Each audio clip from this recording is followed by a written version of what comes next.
everyone, Comic Reviewer here. This time reviewing on Justice Society of America, issue number 1.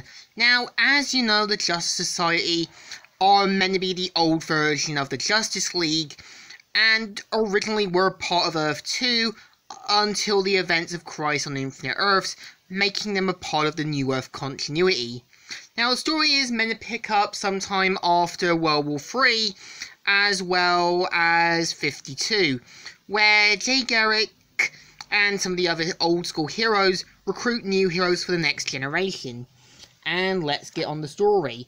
It uses how, back in the events of World War III, the Justice Society took into action.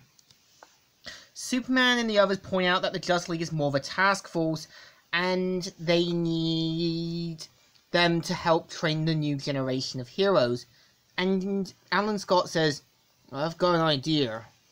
So we're introduced mainly in Virginia, where an unknown hero shows up, and the hero is known as Mr. America.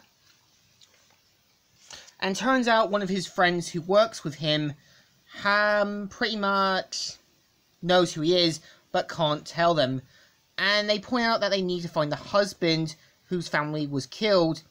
And he says, I'm the husband.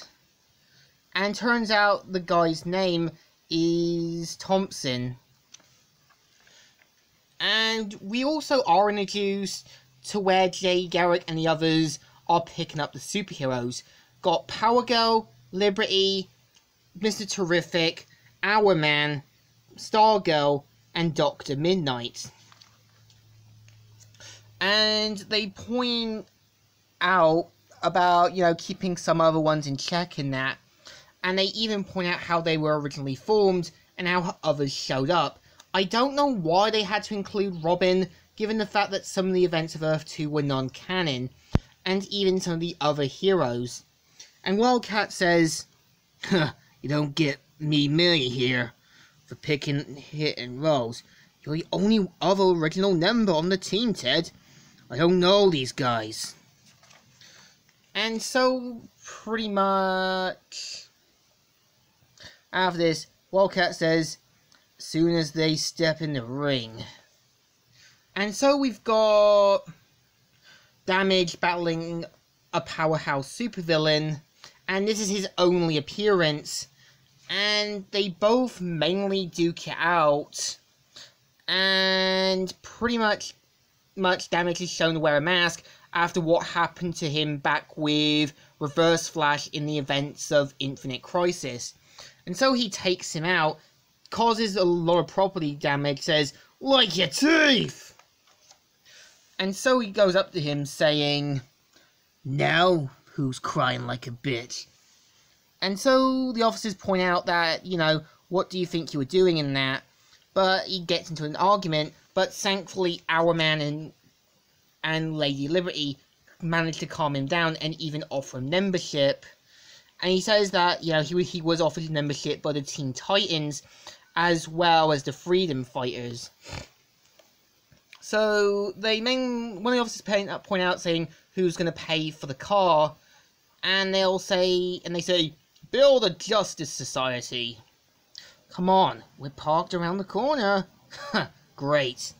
And so Mr. America gets into action and finds out that his brother and his girlfriend was killed by a supervillain that can create toxics. And so he manages to successfully stop him, and even interrogates him for some whereabouts. So we are introduced to another character called Cyclone, who was the granddaughter of the original Red Tornado.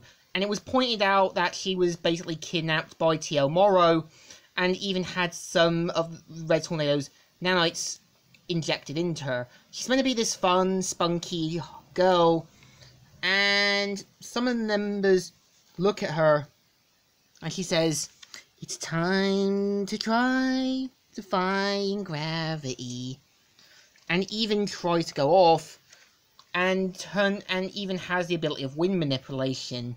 So they pretty much point out that she's that they want her a part of the team, and turns out she's quite talkative, and they're thinking, good grief.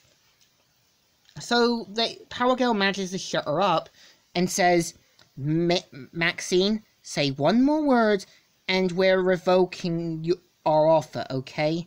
And I like how she looks a bit like MJ in this. I mean, seriously, I think MJ just crossed the DC universe. And you've got a news team in Opal City trying to find out about the new Starman. And turns out this Starman is from the future, known as the Legion of Superheroes, but has no idea where he's from. And he pretty much points out that it's Sloppy Joe's and it's Wednesday. And due to causing some damage, he flies to the mental institution and heads back to his room. So Dr. Midnight and Stargirl talk with one of the scientists, mainly about Starman, and they even offer him membership. So we see mainly Jay Garrick and Alan Scott talking with Ted, and says they've got something important to tell him. So we see Mr. America doing some inspection and waiting for one of the assassins' clients to show up, who was offering them money, but gets found out.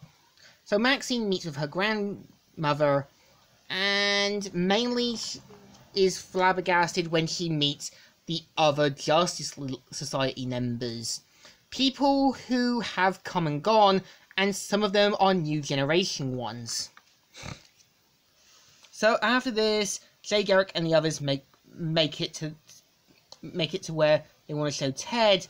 Mr. America ends up collapsing and slowly falling, and we are introduced to Wildcat's son, Tom, and him finding out, to his shock and horror, that he has a son, and Mr. America end up dying on the table. And yeah, this is the story. So I think the story is actually pretty good. It shows a new generation of heroes. I kind of think we could have had more time with Mr. America, but in the end, it's a story that left an impact. So it deserves a thumbs up.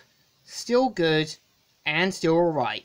So, Comic Reviewer here, signing out.